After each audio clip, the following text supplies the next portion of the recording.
Mañana es el primer día del fin del cepo, ya están rigiendo las bandas de flotación y nos estamos comunicando en este momento con el presidente de la Nación, Javier Milei. Te voy a pedir, Santi, que me bajes el volumen de la música. Recordar que estamos en el 11 3500 1079. Presidente Javier Milei, Luis Majul lo saluda. Gracias por atendernos en un día tan, bueno, tan distinto, tan especial. ¿Qué tal, Luis? Un gusto enorme estar hablando contigo y en un día tan especial donde hoy somos más libres. Hoy es un día muy importante porque hemos roto otra cadena más, una de las cadenas más pesadas y más difíciles.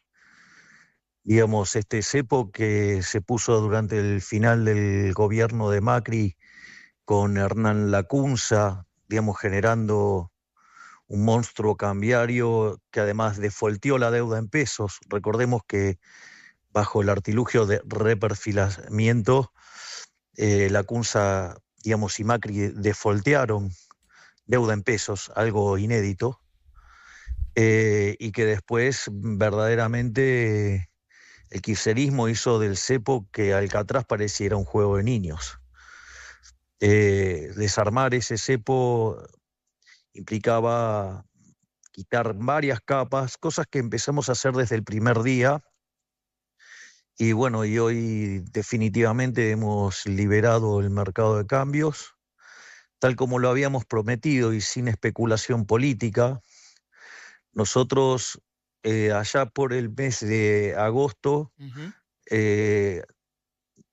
hablando con el equipo económico y viendo la dinámica monetaria que estábamos trayendo, creíamos que estaban dadas las condiciones para salir del cepo en tanto y en cuanto lográramos una recapitalización del Banco Central.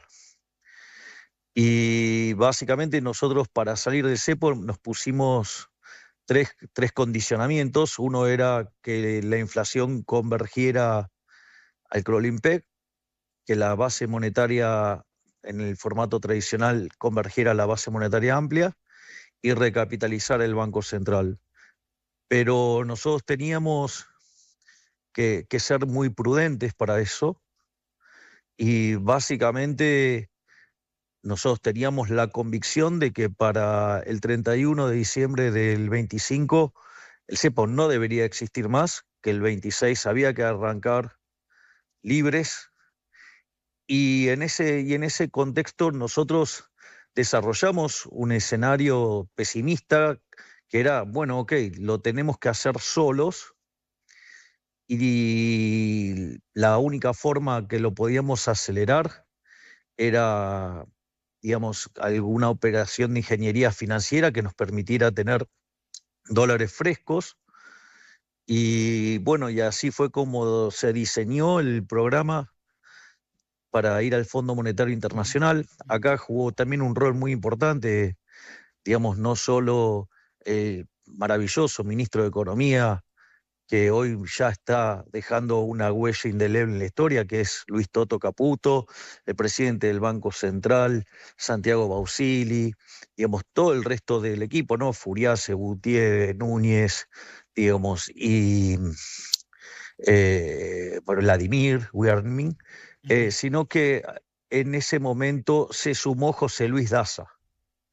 Y ahí encaramos esa operación donde básicamente nosotros le planteamos al fondo que, digamos, la recapitalización del Banco Central, haciendo un acuerdo inédito para la historia argentina e inédito para el fondo, y básicamente porque todos los acuerdos del fondo, en general, los acuerdos que hace el fondo son para países que, frente a su desequilibrio fiscal y que no lo corrigen, entonces pierden el acceso al mercado de capitales y eso hace que entonces recurran al fondo.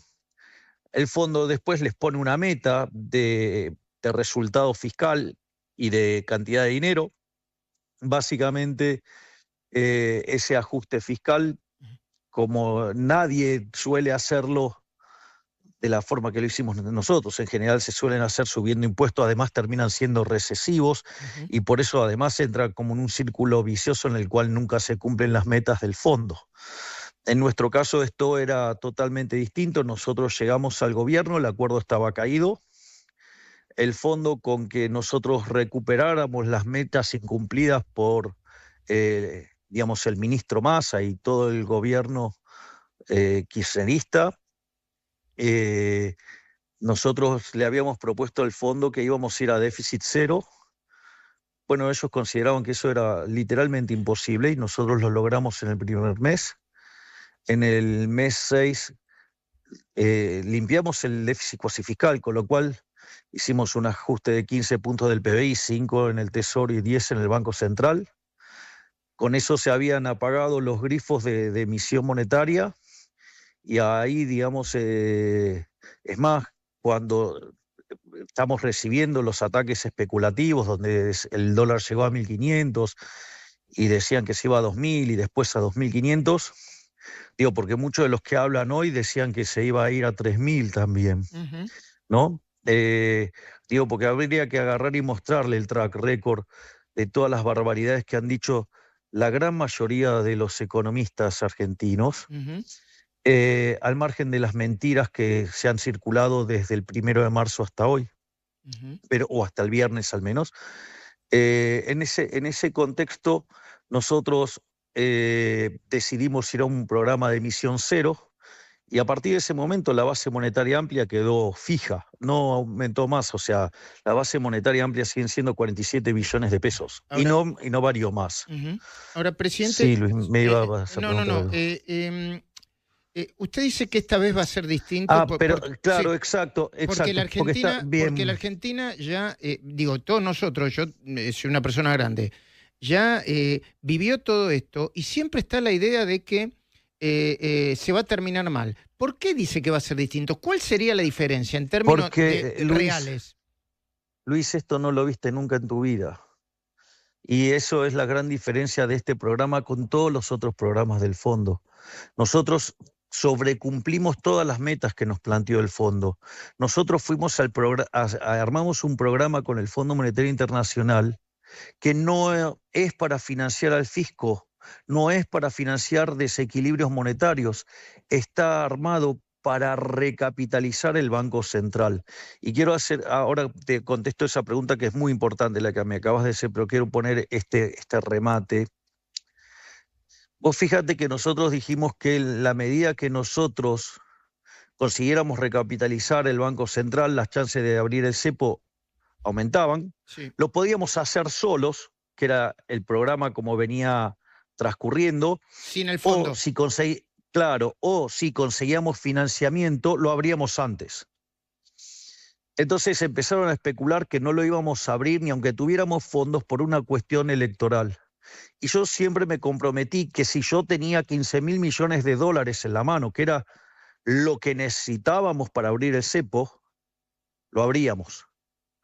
Bueno, y el programa que conseguimos es un programa por 44.000 millones de dólares, porque son 20.000 del Fondo Monetario Internacional, 12.000 del Banco Mundial, 10.000 del BID.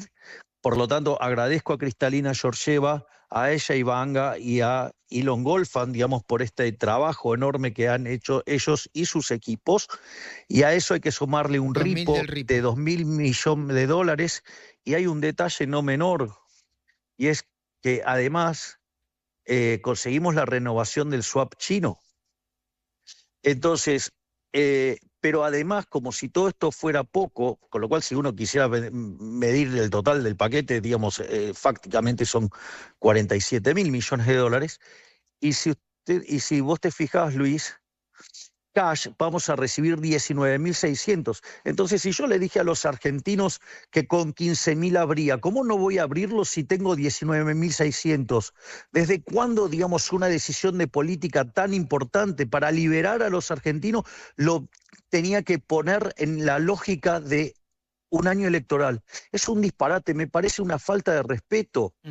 Ahora, Digo, yo que hice campaña diciendo que iba a ajustar y ajusté. Decía, entro en un año electoral con equilibrio fiscal y encima decido aumentar el superávit fiscal por las condiciones externas. ¿Cómo no le voy a cumplir a los argentinos esta promesa de que si yo tenía 15.000 millones de dólares cash, habría? Y abrimos, y eso es lo que hicimos. No me importa si lo esperaban o no, pero... Y yendo a lo que, ¿por qué esta vez es diferente? Porque nunca viste, desde inicio del siglo XX hasta hoy, la conjunción de equilibrio fiscal, cantidad de dinero constante y tipo de cambio libre. No lo viste nunca. Por eso esta vez es diferente. Cuando vos mirás los números fiscales de los últimos 123 años, porque, tuvimos equilibrio fiscal en el 24, digo, los últimos 123 años vos habías tenido déficit fiscal en todos los periodos, salvo en 10, pero en esos 10 estábamos en default, con lo cual, básicamente, siempre estuvimos con déficit.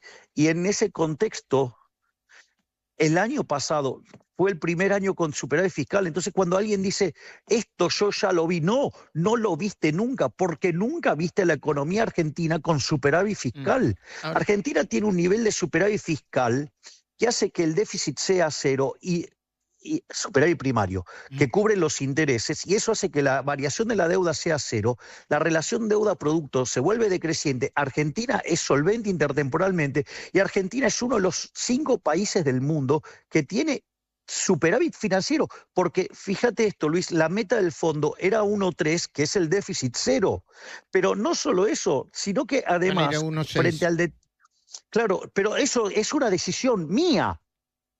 ¿Me comprendés? Donde dije, no, frente a esto, digamos, redoblamos el ajuste fiscal. O sea, si la economía argentina tiene que tiene que bajar la absorción, porque tiene que mejorar la cuenta corriente, porque el mundo se hizo más hostil.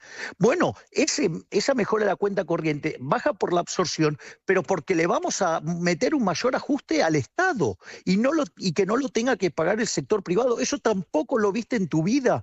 Y tampoco viste en tu vida una situación donde el Banco Central dejó constante la cantidad de dinero. Y menos te digo, digamos, de verlo flotar al tipo de cambio libre como está pasando ahí en este momento. Ahora, presidente, déjeme hacer una pregunta que no es de un especialista, sino de por ahí que representa... La entrevista es para que puedas hacer preguntas. Bueno, del hombre de la calle, perfecto. El dólar oficial sin cepo abrió 1.250 y ahora cotiza 1.100. Ya no hay, Luis, no existe más dólar oficial. Hay un dólar único, que es el de mercado. El dólar de mercado, digamos... acaba de romper la barrera de 1.200, creo que está en 1.165, algo así. Lo vi hace 3 minutos. Ok. ¿Y eso qué significa para usted? ¿Es importante o no es importante? Porque ayer cuando hablamos, usted me dijo, los primeros días quizá no son tan importantes, ni para arriba ni para abajo, sino que hay que mirar al mediano plazo, o entiendo que hacia los próximos días. Eso es el argumento correcto, Luis. La coyuntura de corto no es lo relevante. Lo relevante aquí es tus fundamentals. A ver, lo vamos a poner así. Cuando nosotros, si vos te acordás, cuando nosotros armamos Emisión Cero, sí, que de hecho yo estaba en Sun Valley, que estábamos con Toto, y la nota se la di al querido Horacio Cabac. El tipo de cambio estaba en 1.500, decían que se iba a 2.000, y nosotros, ¿qué dijimos? Que el tipo de cambio iba a converger por arriba, algo que nunca lo habían visto nunca en la historia argentina. ¿Y qué pasó? Convergió desde arriba. Después, porque esto es lo que hay que también explicar, digo, alguien puede decir, bueno, pero la volatilidad que vimos. Bueno, la volatilidad que vimos es fruto de esa estupidez que se mandó Martín Guzmán con la ley siniestra esta de pasar los acuerdos del fondo por el Congreso. Y voy a explicar por qué. Nosotros ya teníamos cerrado el esquema cambiario, el programa económico. Nosotros, digamos, ya lo teníamos cerrado, digamos, fuimos cumpliendo todas las etapas para llegar a un acuerdo con el staff, digamos, que es lo que se llama el Staff Level Agreement, y la discusión estaba en el monto nada más. Cuando nosotros, Perdón, ¿en frente a el esta monto total situación, o el monto inicial? en las dos, o sea, el monto total y cómo se iban a distribuir. ¿Sí? Digamos, eso era lo que faltaba definir. Se definió mucho más rápido el monto total. Hola, Luis, ¿estás Sí, ahí? sí, sí, sí, estoy escuchando, sí, Ay, estoy escuchando con atención, sí, perdón, sí. perdón, porque se había No, hecho no. como un vacío. Ujú. Y eso para lo que te dicen que interrumpís. No, no, estoy escuchando con atención. No, no, en un día tan importante trato de escuchar y de preguntar lo mínimo indispensable. ¿Mm? Lo necesario, va. Entonces, entonces, ¿qué es lo que pasa? Nosotros, el 1 de marzo, anunciamos que vamos a enviar al Congreso, El acuerdo. digamos, un proyecto para el acuerdo. Ahora, ¿qué es lo que pasa? Cuando nosotros hacemos eso, ¿qué pasa? Nosotros estábamos todavía en el medio de la negociación, nosotros estábamos obligados a estar callados, o sea, nosotros estábamos absolutamente herméticos. Entonces, ¿qué es lo que pasaba? Si nosotros hablábamos o liberábamos información, porque muchos periodistas decían, no, bueno, ¿qué les pasa? Se están escondidos. No, no estábamos escondidos, estábamos en el medio de una negociación y teníamos que estar herméticos. Por eso a veces las críticas del periodismo y de los economistas son, digamos, algunos por ignorancia, pero muchos Pero por ahora mala entiendo, intención. ahora, No, pero sí, quiero hacer un punto sobre esto. Entonces, nosotros desde el 1 de marzo teníamos que tener un hermetismo total y desde los cucarachos empezaron a decir que no íbamos a tener ningún acuerdo, que con suerte conseguíamos 3.500 millones de dólares, que nos exigían poner una banda entre 2.500 y 3.000 pesos, ¿sí? O, digamos, economistas mentirosos como Hernán Lacunza, que fue a una reunión, ¿sí? Y le dice al presidente de una institución que él tenía información confidencial del fondo, que, digamos, nos pedían, digamos, llevar el tipo de cambio a la estratosfera, y que cuando eso se filtró, nosotros ya teníamos el dato porque este presidente de la institución llamó a MECOM para contar las barbaridades que estaba diciendo Hernán Lacunza, ¿sí? Y luego de ello, Lacunza llama al MECOM diciendo que él nos apoyaba y que no había dicho eso, y ya teníamos la información. O sea, para que vean, digamos, la calidad humana de la gente que anda acá, o el mismísimo Melconian, digamos, que decía que ni Copperfield podía sacar, ¿sí? El programa que nosotros proponíamos, y le cae justo el anuncio del fondo del Staff Level Agreement, y frente al evento en que queda en evidencia como incompetente, mentiroso y mala persona, ¿sí? Aparece a decir, bueno, pero el board no se lo va a aprobar. Es decir, lo que quiero que sepan, es decir, la cantidad de inestabilidad que intentaron generar tantos, digamos, los cucarachos, de los cuales no me sorprende nada, y lo que han hecho econochantas como Lacunza, como Melconian, como Luis Seco, como Marina Dalpifieto, ¿sí?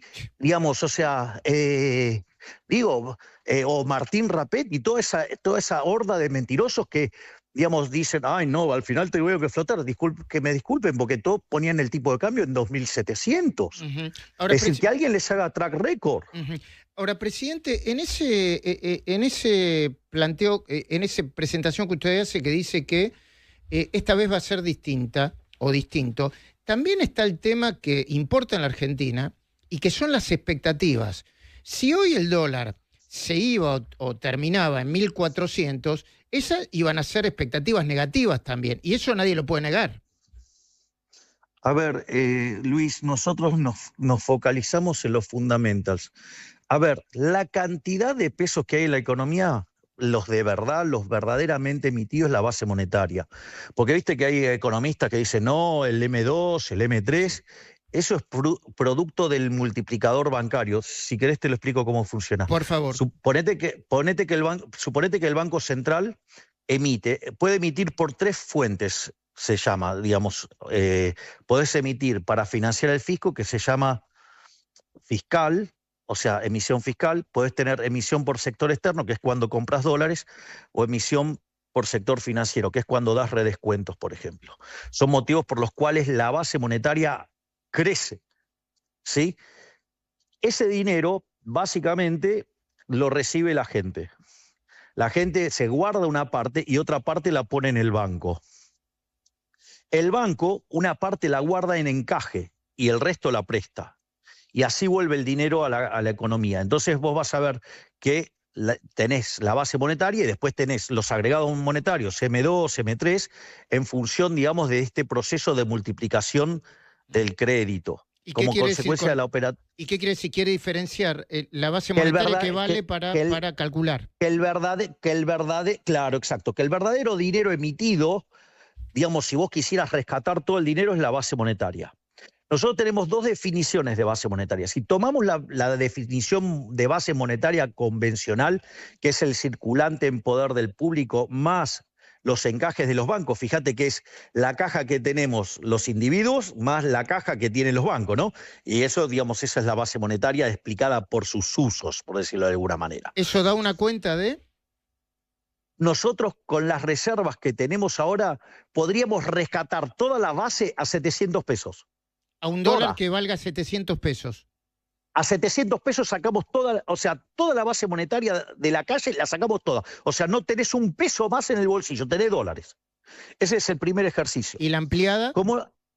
Claro, porque ¿qué es lo que pasa? En la ampliada están las LEFIs, LECAPs. Esos instrumentos los tienen los bancos y no los manejamos nosotros. Consecuentemente, nosotros no controlamos esa parte de la base monetaria. Nosotros controlamos el techo, que es la base monetaria amplia.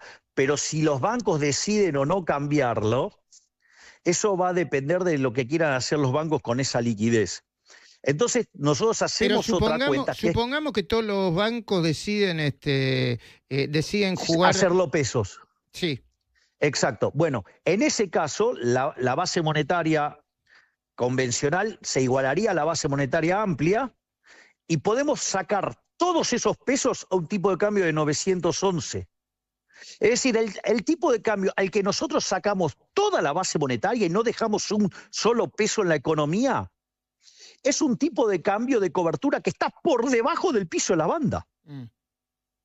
Por eso, si vos te fijás, Luis, las bandas tienen dos características. 1000 y 1400.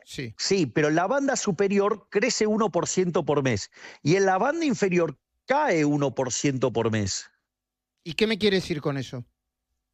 Y que en algún momento, si nosotros no seguimos con esto de no emitir dinero, que se recompone la demanda de dinero, con lo cual salta la demanda de dinero stock, y si al mismo tiempo la economía crece, algo que, digamos, está pasando, el primer trimestre crecimos al 6%, este segundo trimestre apunta al 8%, eso quiere decir que la demanda de dinero va a volar.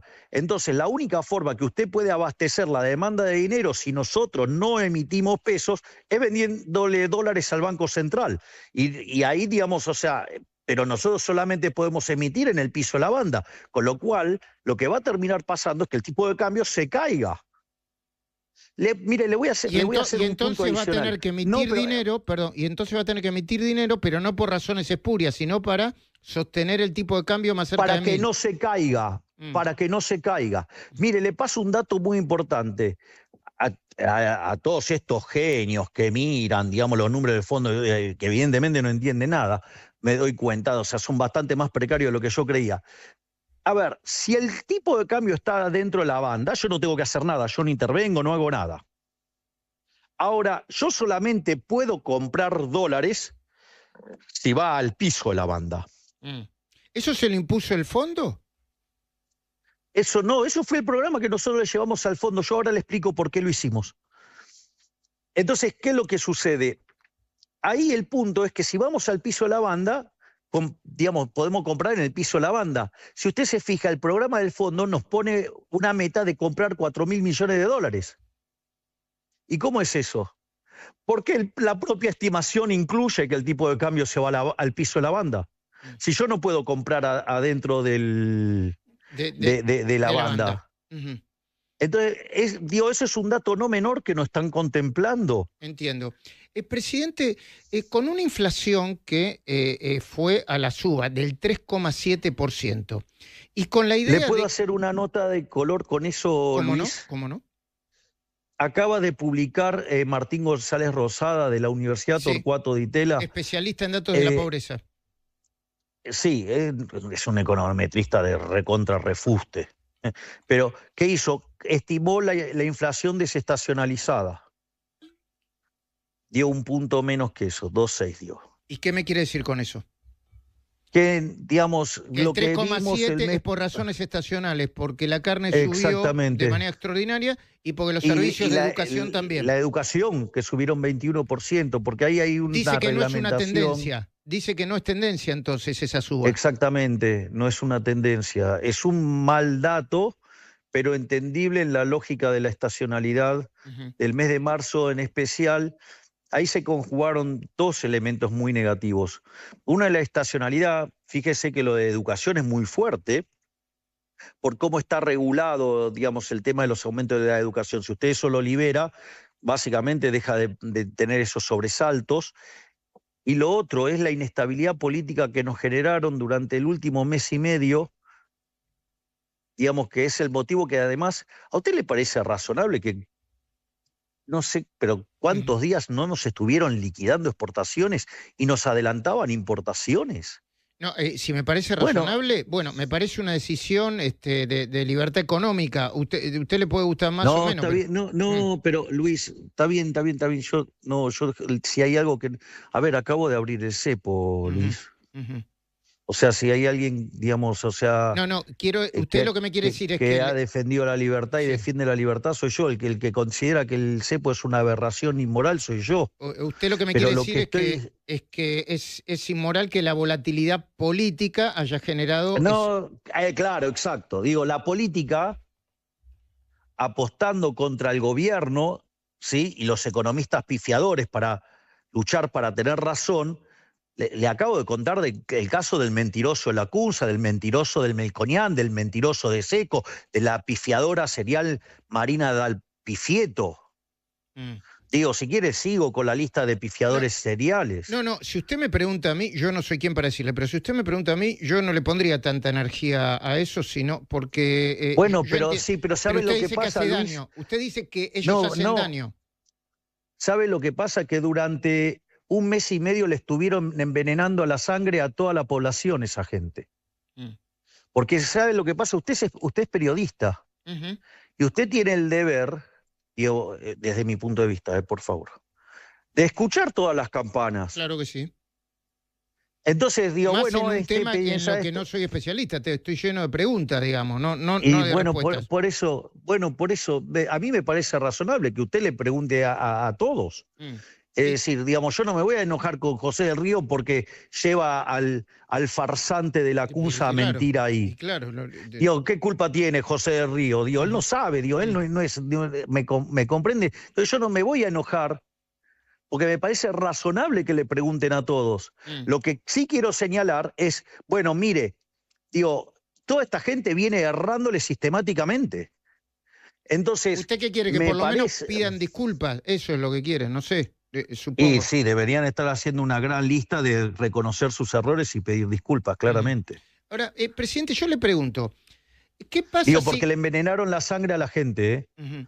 Yo le Digo, pregunto, dentro de esa lista incluso entra el señor Domingo Felipe Cavallo. mm, pero eso, presidente, pero antes, quizá no sea el día, pero igual se lo pregunto. Antes, Domingo Felipe Cavallo era su ídolo y ahora no. ¿Qué pasó en el medio? Pero eh, nada, le erró y en lugar de tratar de corregir el modelo, se dedicó a hacer daño para que, digamos, se cumpla lo que él predijo y que nunca se cumplió. Mm. ¿Usted no tenía el espacio para discutir como economista mano a mano con él? Sí, pero se equivocó una vez, pidió disculpas, se equivocó dos, pidió disculpas. La tercera ya me parece que, Mm. que era un modus operandi, digamos, o Ujú, sea, ujú. Le digo, pregunto, eso ya entra en ujú. un plano humano más que profesional. Digo que Sí, además le pifió todo. sí, a veces tiene que ver con los egos, pero no es tema no No es es el tema tema para de esta psicólogos, discusión. tema para psicólogos. Ahora, presidente, ¿qué pasa si, aún con el dólar, como arrancó hoy, que yo entiendo que para el mercado y para los que analizan el mercado, este arranque debe ser, entiendo, no lo sé, que debe ser una buena noticia, depende cómo lo miren. ¿Qué pasa si aún así impacta en la inflación? ¿Sí? Los movimientos de dólar se van a precios. ¿Qué pasa? A ver, ahí hay que hacer una tarea de docencia muy fuerte. Si usted, no sé si ha visto mis tweets del fin de semana, Sí. Con el yo, jugador de digamos, billar. claro, hice un tweet que se llama un espejismo empírico.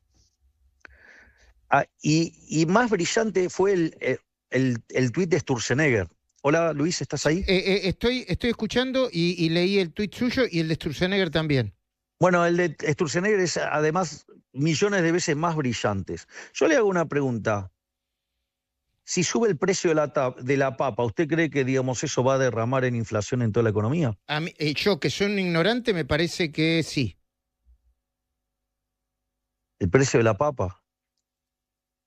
Bueno, es uno de los precios Y el dólar es un precio más. Mire, yo, si usted me permite, ahora voy a Sí, tener que ser un poco técnico. sí. Perdón, es un precio más, pero contiene expectativas. Si uno ve en la Bueno, planilla. pero Sí, por eso sí. yo hablo del espejismo empírico. ¿Sabe por qué? Porque durante 90 años los argentinos acertaron Y claro, usando ese modelo. y claro. Yo digo, o sea, yo no desconozco eso. Durante 90 años, pensar de esa manera, de ver al dólar como un leading indicator, como un indicador líder, perdón, digamos, ha llevado a la gente a acertar. Entonces es muy difícil que usted le diga, digamos, que ese modelo está mal, porque dice, mirá, yo tomé decisiones con este modelo durante 90 años y me fue bien. Ahora, que es la del jugador de billar. Digo, yo supongo que es físico y el tipo va tirando la carambola y acierta siempre. Claro. Ahora, con esa misma idea, si yo le cambio el entorno, puede ser que estemos en peligro, porque si yo llevo a ese joven jugador de billar brillante, lo llevo al doctorado en física del MIT a dar clases, hago un desastre. Acá la condición que está cambiando en el medio es que la cantidad de dinero está fija. Por eso quiero hacer si usted me permite, Sí, cómo no, cómo no. una breve digresión teórica. Digo, parte del argumento usted ya lo conoce, pero es la inflación es siempre y en todo lugar un fenómeno monetario, generado por un exceso de oferta, ya sea ¿De o dinero? porque aumentó la cantidad de dinero, o porque cayó la demanda, o pasaron las dos cosas a la vez, y eso hace que el poder adquisitivo del peso caiga y todos los precios expresados en pesos suben. Y el dólar es un precio más de la economía. Ahora, esa es la relación. O sea, con lo cual, si yo no modifico la cantidad de dinero, los precios no tienen por qué subir. Y si hay cambios de precio relativo, sube un precio, Y baja como otro. yo voy a tener, claro, como yo voy a tener que gastar más plata para demandar ese bien, va a tener que bajar la demanda de otro y va a bajar otro precio, y entonces los precios no varían en la economía. No varían porque no cambió la cantidad de dinero. Usted lo que Ahora, dice ¿por es que qué, si yo digamos, tengo en el bolsillo 100 pesos o 100 dólares, no voy a tener más que 100 dólares y en todo caso, si aumenta el precio de, no sé, de la... suponga que usted tiene X pesos y le suben los dólares, digo, usted ahora quiere seguir manteniendo dólares, no, los otros precios van a tener que caer. Bueno, pero se lo pongo así. ¿Y por qué dicen que durante este fin de semana algunos proveedores le llevaban, por ejemplo, algunos gastronómicos, una lista que incluía desde un 10 hasta un 20% de aumento? ¿Eso qué es? Bueno, Expectativa y no está en ningún manual de... no, sí, pero ahora yo le explico. Ahora va el otro tema. Hay algo, digo, por eso esto está en el plano teórico, pero tiene consecuencias prácticas enormes. Hay algo que cuando aparece la teoría general de Keynes, se pierde la teoría monetaria que se usaba, digamos, durante el siglo XIX, inicio del siglo XX, y una de las cosas que se estudiaba se llamaba el efecto Hume-Cantillon. Entonces, suponga que tiene que ver Hume, con que la son, perdón, dinámica de son la... dos especialistas diferentes. Hume es un holandés, creo, Claro, y Castillon un francés. David Hume es un economista escocés, digamos, de hecho era amigo de Adam Smith y es oficialmente el inventor de la teoría cuantitativa, aunque en realidad la inventaron los escolásticos de la Escuela de Salamanca. Y por otro lado, Richard Cantillon, que es el inventor del equilibrio general, un economista francés. Entre los dos, digo, no es que entre los dos, digamos, o sea, el efecto de un Cantillon analiza cómo ingresa el dinero en un modelo de equilibrio general y cómo se van moviendo los precios. Entonces, supongan lo siguiente, usted genera un exceso de oferta en el mercado de dinero. Cuando usted no quiere pesos, ¿qué hace? Compra dólares. Sí. Entonces, primero sube el dólar, después sube el precio de los transables, Después los mayoristas. después sube los precios mayoristas, después los precios minoristas y por último los salarios. Por eso son tan impopulares las devaluaciones. Entiendo. Usted lo que quiere decir es que el precio del dólar es lo primero que sube. Porque es más rápido. Porque es un activo. Exactamente, porque es un activo financiero. Exactamente. Usted le dio en el clavo. Bueno, pero si sube primero, ¿no contagia los demás precios, presidente? Pero no, Luis, no es que los contagia, sino porque es que empieza a circular ese dinero no deseado. Digo, escuchó, digamos, a hablar a veces los economistas del overshooting. Sí. Bueno, cuando usted, diga, ese modelo que los economistas viven hablando, se viven llenando la boca, ese modelo dice que la inflación es un fenómeno monetario y que el tipo de cambio viene determinado en la lógica de algo que se llama la paridad del poder de compra. Es decir, que el precio local es igual al tipo de cambio multiplicado por el precio internacional, que es básicamente la versión de la teoría cuantitativa, que es lo que yo estuve describiendo recién, pero en una economía abierta. Entonces la pregunta es, ¿pero cómo es entonces que salta el tipo de cambio y los precios corren después? Porque como el mercado de bienes ajusta lento, usted, digamos, la decisión de producción no la modifica de manera instantánea. No. Una inversión, digamos, de hecho, a Kirchner Prescott le dieron el Nobel por una cosa que se llama time to build. O sea, usted empieza a construir y usted no la construye, no termina hoy, digamos, o sea, la obra que está haciendo. Entonces, ¿pero qué pasa? El mercado del dólar, como es un activo financiero, ajuste instantáneo. Claro. Entonces usted necesita que el tipo de cambio sobrereaccione, tal que suban las exportaciones y caigan las imports, tal que usted deja en equilibrio el mercado financiero y el mercado de bienes se mueve lento. Pero una vez que pasa eso, el tipo de cambio real después se aprecia. Pero no es porque hay pass-through, es mentira eso, es un problema de velocidades de ajuste. Ahora, ¿qué es lo que pasa, Luis? Todas estas cosas que nosotros estamos describiendo son para tipos que saben de teoría monetaria. En general, los economistas argentinos no saben de teoría monetaria, son bastante brutitos, porque si creen que para dolarizar una economía se necesita tener los dólares equivalentes a M3, es de bruto, necesita la base, no M3. Pero, con lo cual ya digo, ni siquiera saben cómo funciona el sistema financiero. Imagínense que los tengo que poner a reflexionar sobre cosas que se discutían a fines del siglo XIX. Ya está, no existe. Pero si todo eso fuera poco, la verdad es que a la gente le importa un rábano la discusión teórica de los economistas y de cómo explican los hechos. Claro. A la gente, sube el tipo de cambio, o sea, suben los precios. Ahora, por eso esta vez es diferente. Porque lo que avalaba que esa suba en el precio del dólar después era acompañada por la suba en todos los demás precios, era porque... Exactamente, listo, usted me entendió todo, ya está. Es decir, había emisión monetaria, que era emisión monetaria destinada a financiar al fisco esencialmente. Entonces, en realidad, usted estaba viendo los efectos de la emisión monetaria. Por eso es genial el tuit de Sturzenegger.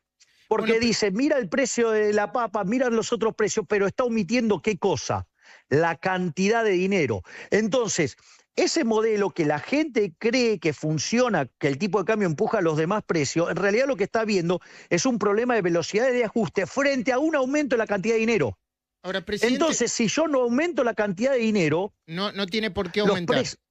Claro, los precios no tienen por qué aumentar. Ahora, como las condiciones reales de la economía se modifican, usted puede tener cambio de precios relativo, pero cuando sube uno tiene que caer otro. ¿Le puedo pasar 2 datos más? Por favor. Usted haga de cuenta que es el presidente de la Nación, Milei.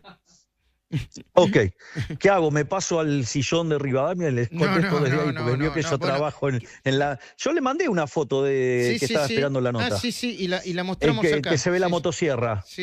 En su despacho. Entonces, Sí, estoy en el despacho. Entonces, ¿qué es lo que, digamos, ocurre? Fíjese que cuando hay shocks externos negativos, digamos, como lo que estuvo pasando en las últimas semanas, se abría la brecha.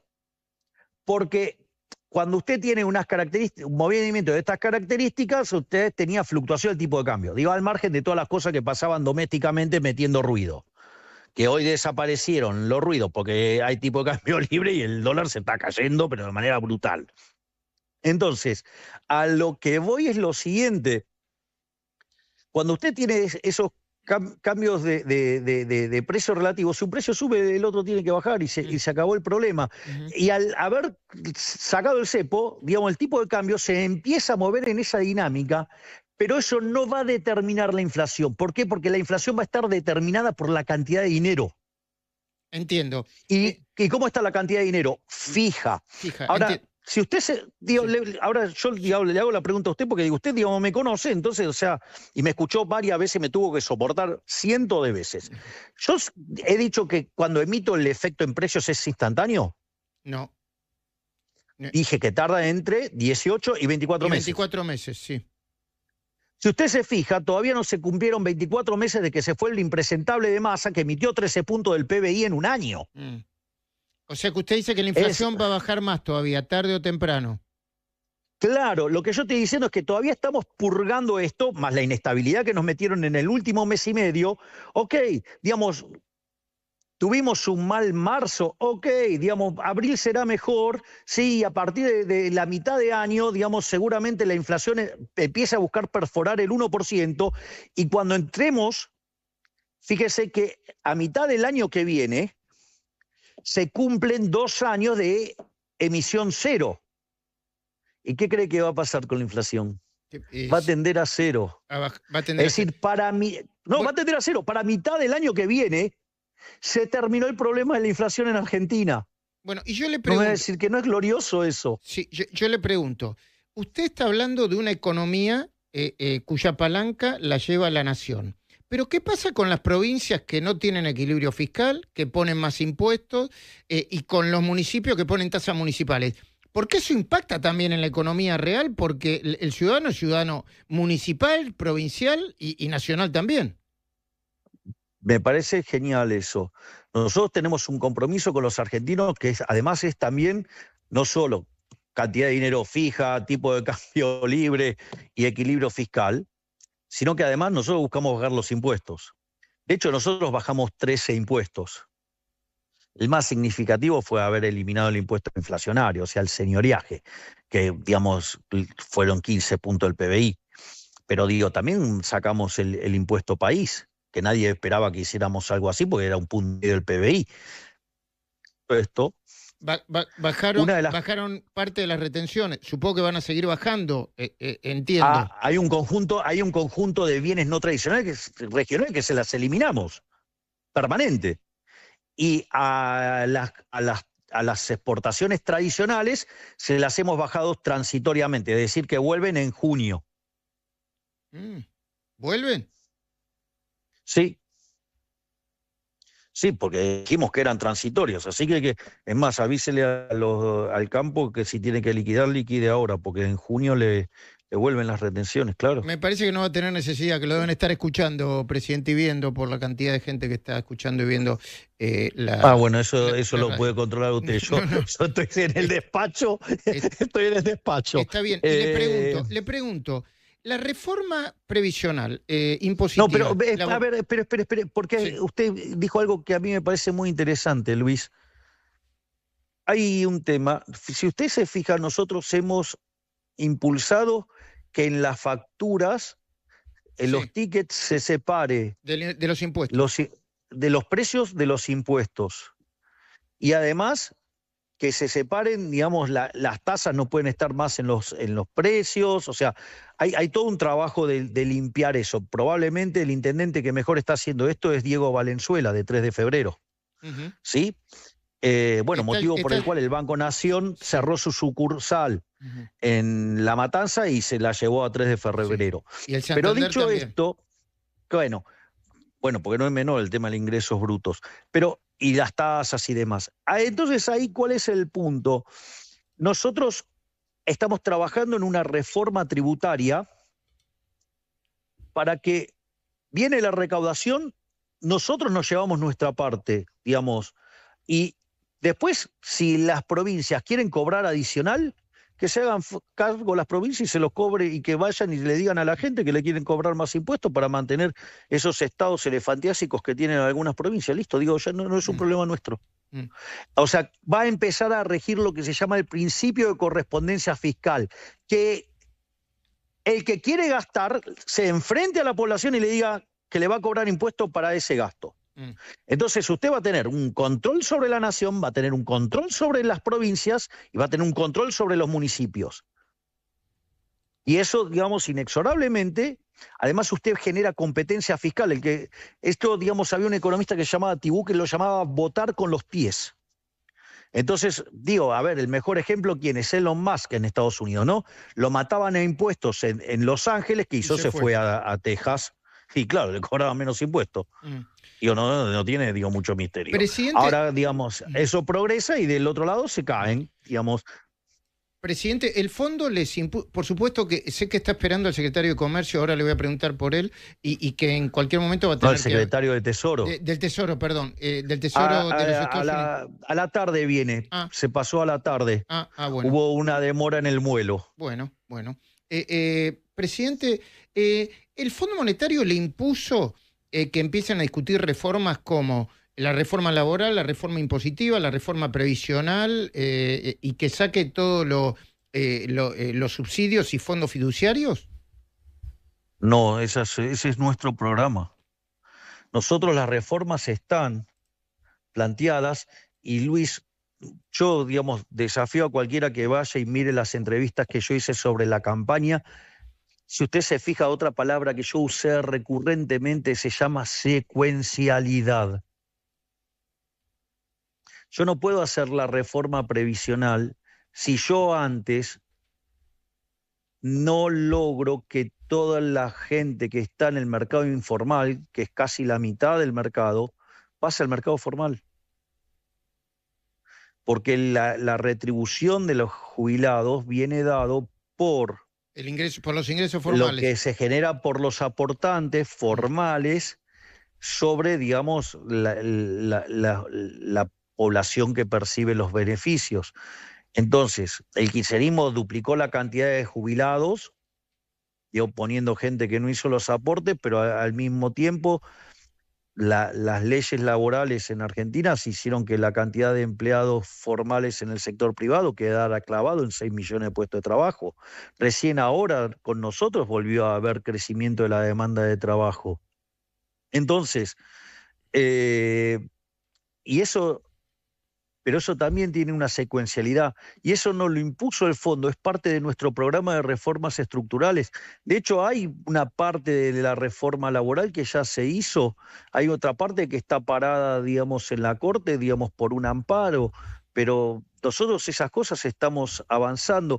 Y lo más importante, que este es un programa de 10 años, Luis, y en 10 años, además que tenemos 4 años y medio de gracia, con lo cual es un objetivo para el programa. Está hablando del fondo, ¿no? De 4 años y medio de gracias para los pagos de la deuda, entiendo. Sí, exactamente. De la parte del acuerdo, porque usted hizo referencia, el tema de la reforma tributaria, como verá, ya le di los detalles, así es que nosotros estamos discutiendo. ¿Por qué los sindicatos siguen teniendo tanto poder, representando tan poca gente? Yo se lo digo a ellos mismos en la cara, por eso se lo digo a usted también. Sindicalista millonario que no representa a nadie y que cada 5 minutos hacen paro a los gobiernos no peronistas, al suyo, al de Macri, al de Alfonsín, al de la Rúa, más allá de los éxitos o los fracasos de los planes económicos de cada uno. Luis, yo le hago una pregunta. ¿Usted vio lo que son los paros? Son fracasos totales. Sí. Son fracasos, pero hacen daño. Por un lado es un fracaso, Luis, por el otro lado le hacen daño. Luis, yo negué que hagan daño. No. pero lo que estoy diciendo es que a diferencia de todos los otros gobiernos, nosotros los estamos desarticulando. No solo, digamos, los paros son un fracaso, sino que, porque la verdadera medida para ver qué peso tienen los sindicalistas es que llamen a un paro sin sin cortar el transporte y sin cortar los trenes. O sea, con el transporte funcionando. A ver, vamos a ver cuánta gente para. No, si nadie Porque quiere. ¿sabe qué es lo más importante? Yo siempre hablo de 3 vías del gobierno, que es, hablo de la vía de la gestión, hablo de la vía política, que además quiero felicitar a la Libertad Avanza en Santa Fe, que ganamos ¿Cómo ganaron? en Rosario, Ah. en Rosario. Bueno, ganamos en Rosario. A ver, es una estructura que tiene 5 meses y ganó la ciudad de Rosario. ¡Ey! Vamos. Digo, no es un tema menor. Es una manera de mirarlo. Digamos, es una manera de mirarlo. La otra manera de mirarlo lo entiendo. Sí, la otra manera de mirarlo, que es que yo lo digo desde el minuto 1, mientras vayan separados con el PRO, hay en Santa Fe es un caso especial, pero hay peligro de que vuelva el kirchnerismo. En la provincia de Buenos Aires... Eso no va a pasar. En la provincia de Buenos Aires vamos juntos. Y digamos, ya está confirmado usted puede ser que no vea las fotos. Sí. Usted no vio la última foto con mi hermana, sí, digamos. La vi, pero son fotos esas. ¿O todavía... ¿Ya está? Ritondo, Santilli, Lule, Pareja. Vamos. ¿Pero ya está el acuerdo convalidado? Pero eso no le muestra que tenemos una voluntad de ir a ganar la provincia de Buenos Aires todos juntos. Digamos, ¿qué quiere que haga? No tome mal, presidente. Yo lo que veo es la foto y está bien, digo. ¿Y usted cree que la gente se sienta en esa foto de manera inocua? No, estamos para ir y ganarles a los Cuca en la provincia de Buenos Aires. Digo, nuestra intención es ganarle. Y sacarle el bastión kirchnerista por antonomasia. Y en la ciudad, después del 18, después de que se discuta... Yo le hago una pregunta. Por el tema de la ciudad también se generó mucho problema y, digamos, y están demonizando a mi hermana de una manera absolutamente injusta. Yo le hago una pregunta. Yo dije, vamos juntos en todos lados. La pregunta es, ¿yo desdoblé las elecciones en la provincia de Buenos Aires? No, las desdobló el PRO. La ciudad... Pero el argumento del PRO es que lo hicieron porque se oponían, porque mientras el PRO apoyaba todas las iniciativas nacionales del gobierno, la libertad... Yo le hago una pregunta. Yo le hago una pregunta. Sí. A ver, las cosas en las que a mí me apoyaron, digamos, en el gobierno nacional, ¿acaso no son cosas correctas? Entiendo que sí. La ley bases, por ejemplo, digamos, el acuerdo con el demagogia, el acuerdo con el fondo, la demagogia populista de aumentar jubilaciones sin fondos o de andar revoleando plata sin recursos. Digo, ¿qué? Digamos, eso uno se tiene que colgar una medalla. De hecho, yo lo agradecí, de hecho, en el propio discurso lo agradecí, es una referencia a los 87 héroes, porque esas personas van a quedar en la historia por haber hecho lo correcto y no, digamos, hacer demagogia. Ahora, ¿a usted le parece que nosotros podemos avalar una suba de impuestos? ¿Usted le parece que nosotros proponemos una agenda de reformas parecida a la que estamos haciendo en Nación y la voltean? No hay voluntad de cambio en la ciudad. Entonces, no se pudieron sentar a acordar porque ellos dicen que se podían haber sentado a acordar, que los que no querían acordar eran ustedes. Sí, claro, digamos, o sea, sí, bueno, entonces el acuerdo es, ellos ponían 4 legisladores y nosotros 1. Vamos, o sea, yo no, digamos, o sea, no me corran con los eufemismos porque hablo y digo las cosas que hicieron. Y hable, si yo pregunto, usted siempre es importante. Y bueno, entonces digo, si a usted le hacen esa propuesta, parece una cargada. Le pregunto... Digo, porque hoy la Libertad Avanza es mucho más poderosa que el PRO. Entonces nosotros... Sí, pero si van divididos... Pero bueno, a ver, pero si vamos divididos, ¿es por culpa mía o por culpa del que desdobló? No, eso lo tendrán que discutir ustedes en una mesa, presidente. La pregunta es si yo dije vamos todos juntos o nada. Si usted desdobla, usted está diciendo yo quiero cuidar mis negocios en la ciudad. ¿Le puedo hacer una pregunta, presidente? Todas las que quieras, Luis. Después de las elecciones del 18 en la ciudad, ¿puede ser que se abra un acuerdo aún en la ciudad si se ponen... Siempre, siempre, porque mi voluntad de... ¿Sabe por qué le digo, presidente? Porque Luis, yo hablo con la gente en la calle, no entienden, no terminan de entender. Bueno, está bien, digamos, porque le mienten. Digamos, que le explique Jorge Macri por qué desdobló. Que le dé una explicación seria, no echándole la culpa a inocentes, demonizando a mi hermana, cuando en realidad que explique, digamos, por qué quiso subir los impuestos, por qué quiere sostener ese estado elefantiásico, por qué, digamos, la ciudad es una mugre. Dios, se lo dice el propio Larreta. Pero antes Larreta no podía ni hablar y ahora ustedes lo van... No, lo que estoy diciendo es, mire qué bajo han caído, que hasta Larreta hace eso. Es decir, entonces, digamos, de vuelta, acá el que decidió desdoblar y violentar la posibilidad de un acuerdo para defender el reducto fue Jorge Macri. ¿Lo queremos entender? Lo entendemos. Si quiere, nos hacemos todos los boludos y le creemos las mentiras a Jorge Macri. Yo le pregunto a todo el mundo, y usted dice una cosa y Jorge Macri dice otra cosa, y yo supongo que Karina... Sí, bueno, sí, igual que como, digamos, haber contratado a Gutiérrez Rubí. Vamos, porque nos ponemos espesos. Yo no tengo ningún problema, el presidente es usted. No, bueno, está bien, digamos, pero contrataron para campaña negativa el mismo que contrató Massa. ¿Y usted ¿A usted no le parece que eso es un acto de deslealtad? ¿Usted le pareció...? No es una traición en la espalda. A mí me parece una traición en la espalda. ¿Usted cree que lo hicieron a propósito, que no fue porque le pensaron que era el mejor? Yo no lo conozco a Gutiérrez Rubí, y no me cae simpático pero si usted empieza a repetir las mismas cosas que hizo con Massa, digo, ¿qué hacía el masismo en las elecciones? Usaba los trenes para hacer publicidad, campaña negativa en mi contra.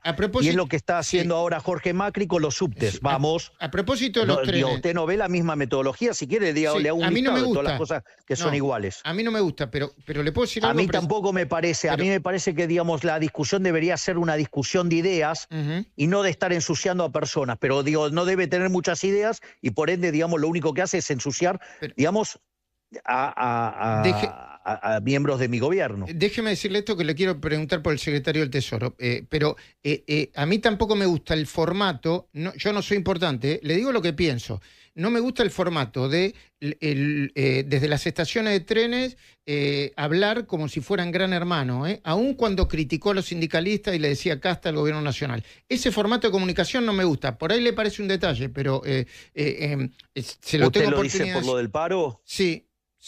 No estoy, pero, digamos, estoy en contra del paro. ¿Usted desconoce que hay extorsiones? No. Digo, a ver, yo le hago una pregunta. Solamente no me gusta la metodología de comunicación. No, le hago una pregunta. ¿Usted, digamos, le gusta que hayamos terminado con los piquetes? Sí. A pesar de que, digamos, Jorge Macri se quiera robar el logro, cuando en realidad los piquetes se terminaron porque básicamente Sandra Petovelo le cortó el financiamiento, digamos, sumado el protocolo antipiquete de la doctora Bullrich, que en el gobierno de Mauricio Macri, digamos, se lo vetaron. Sí, no a mí, a toda la gente le gusta eso.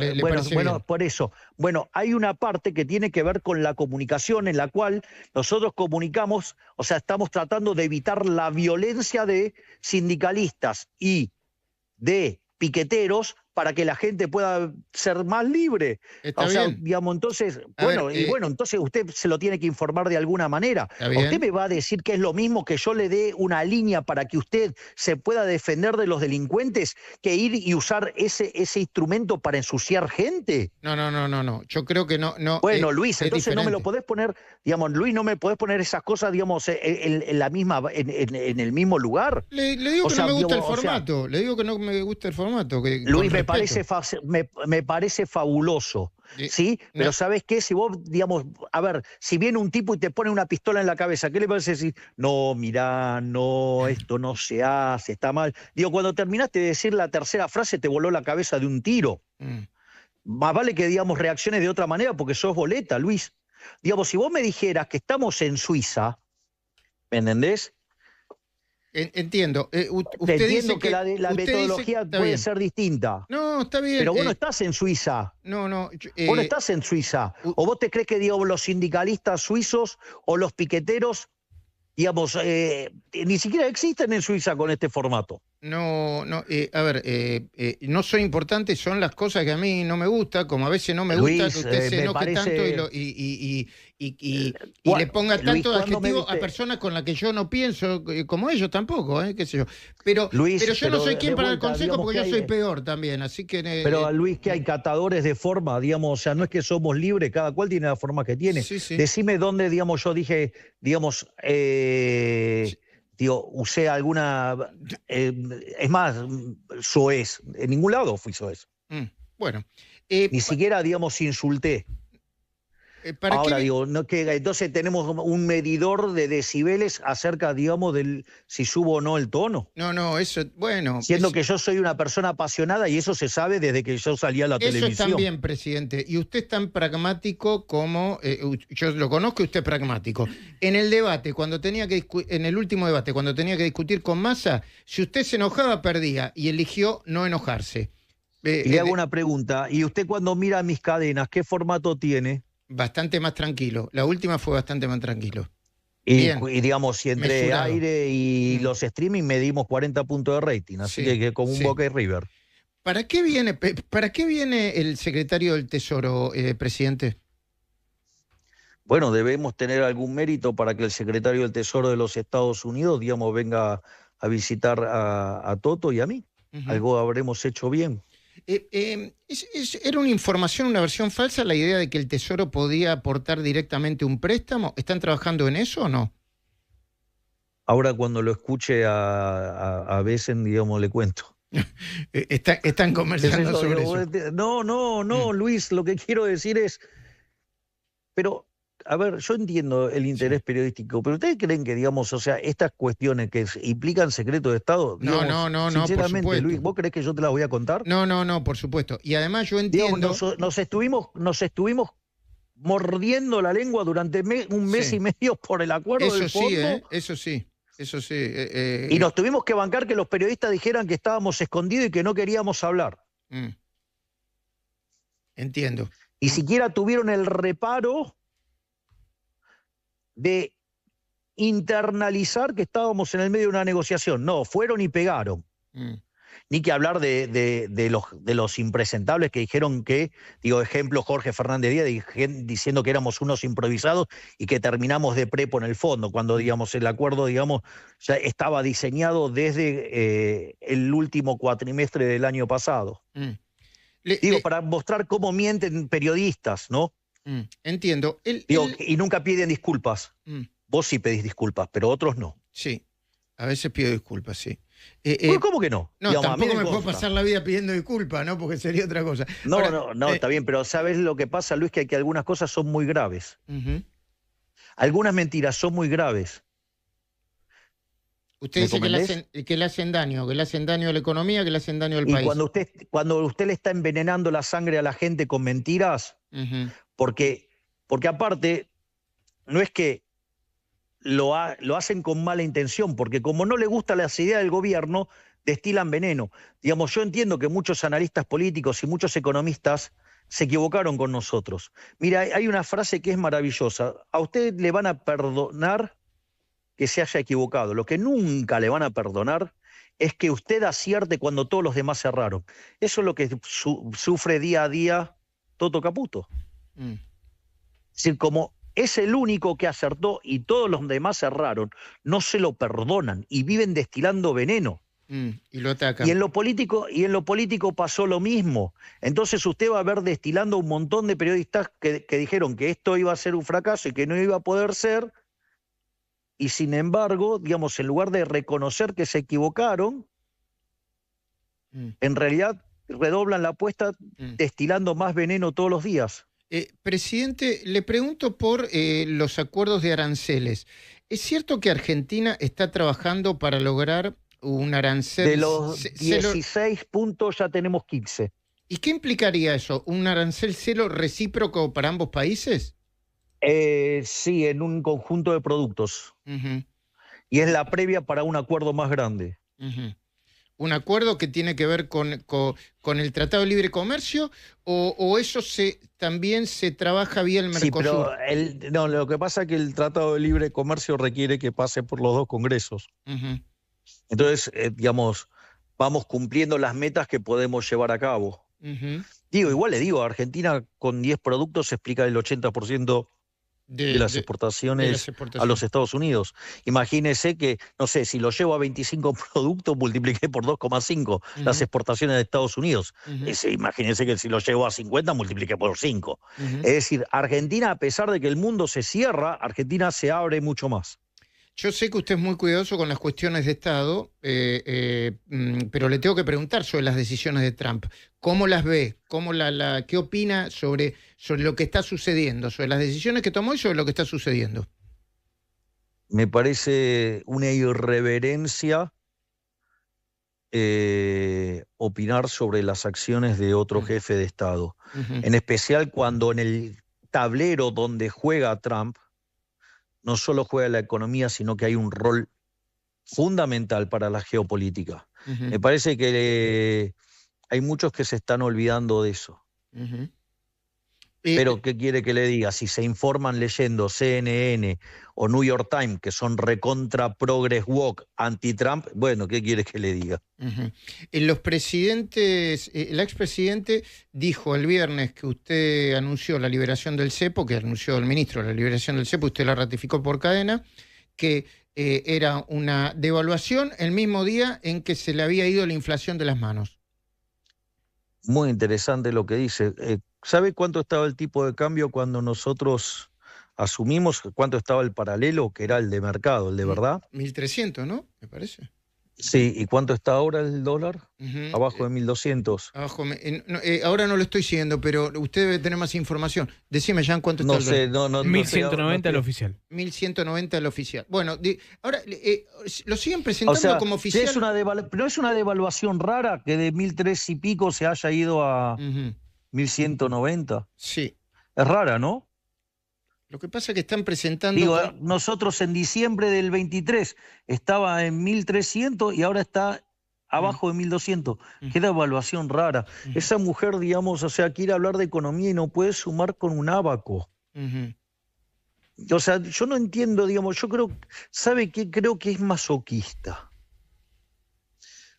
Porque cada vez que habla de economía dice estupideces y la realidad es que, digamos... Si tuviera más tiempo le contestaría a todas, pero la verdad es que a veces ya es tan rudimentaria que ya me aburre. Presidente, antes de despedirlo... Pero usted se da una idea de que me puedo hacer una fiesta con las barbaridades que dice. Qué devaluación rara, pasó de 1.300 a, póngale, 1.150. No, lo que pasa es que algunos medios lo siguen definiendo así. El dólar oficial, 1.190, el dólar blue, 1.285. Bueno, yo no tengo la culpa, digamos, de cómo titulen los medios, qué sé yo. Digo, también, digamos, he visto periodistas, digamos, cuestionar la baja de la pobreza. Digo, alguien que tiene usted en el canal, por ejemplo. Perdón, ¿qué me dijo? La Nación Más. Sí. La Nación Más. Sí. Hay una señora que siempre hablaba mal de mí y, digamos, cuestionaba la baja de la pobreza, decía que era mentira. Sacamos 10 millones de personas en la pobreza y la señora Santillán decía que era un fracaso, que en realidad era todo mentira. ¿Qué quiere que le diga? Bueno, supongo Usted me dice lo que dicen los periodistas, qué sé yo, si quiere, digamos, quiere que le traquee, quiere que le digamos, no, me parece que el presidente, me parece que un presidente pero es mi opinión, no debería estar pendiente de esas cosas, es lo que yo pienso. No, digamos, bueno, usted me hizo una pregunta de lo que dicen los medios, yo le contesto de las barbaridades y las mentiras que dicen los periodistas. Entiendo. Argentina, el 85% de las cosas que se dicen son mentiras. O sea, tenemos que lidiar con las mentiras. Me parece que el último mes y medio, a la luz de la cantidad de barbaridades que dijeron, deberían, digamos, por lo menos hacer un mea culpa, pedir disculpas, ¿sí? Por todas las mentiras, las calumnias, las injurias, la cantidad de cosas horrorosas que además encima después lo llevan al terreno personal, lo cual todavía es peor. También hay una información que dice que las acciones argentinas en Wall Street suben hasta 20% tras la eliminación del cepo cambiario. Interesante. Digo, o sea, bueno, hay que preguntarle digamos, a la mechera qué opina, digo, de esto entonces. ¿Y los bonos cuánto están subiendo? Sí. A ver, cuánto está yendo el riesgo país? El riesgo país 8,90 en este momento. Está, a ver, riesgo país 8,90. Con todo, sí, el riesgo país últimamente 8,90, está subiendo 1,80 si no estoy leyendo mal, en este momento estoy leyendo Infobae. Presidente, bueno, yo le agradezco mucho esta entrevista. Espero que al país le vaya bien y por supuesto que se puede pensar diferente en un montón de cosas. Nosotros trabajamos para que al país le vaya bien. Pero hay políticos, econochantas y periodistas que quieren que le vaya mal porque no son las ideas que a ellos les gusta. Pero ¿sabe qué? Como a mí me votaron para gobernar a los 46 millones de argentinos, yo voy a hacer que vivan mejor, no solo los que nos votaron, sino también a los que no nos votaron y a los mentirosos que nos tratan de ensuciar. Porque digo, mi job description es que baje la inflación, que la economía crezca y que termine la inseguridad. Y todo eso lo estamos haciendo en una economía mucho más libre. Y los datos dicen que lo estamos haciendo y por eso, digamos, en el mundo se habla del milagro económico argentino. Mal que le pese a periodistas, a econochantas y a políticos nocivos. Presidente, muchísimas gracias por el tiempo. Sé que era un día difícil hoy y que encontró el tiempo para la entrevista. Muchísimas gracias. Por favor, gracias a vos, Luis, por esta entrevista. Y ánimo que cada día estamos un poquito mejor. Y hoy es un día muy particular, digamos, porque hoy es un día que festejamos sobre todas las cosas la libertad. Gracias, presidente Javier Milei. Abrazo gigante. Hasta luego. Muy bien. 12 del mediodía, 13 minutos. Qué intenso se puso, ¿no? Interesante.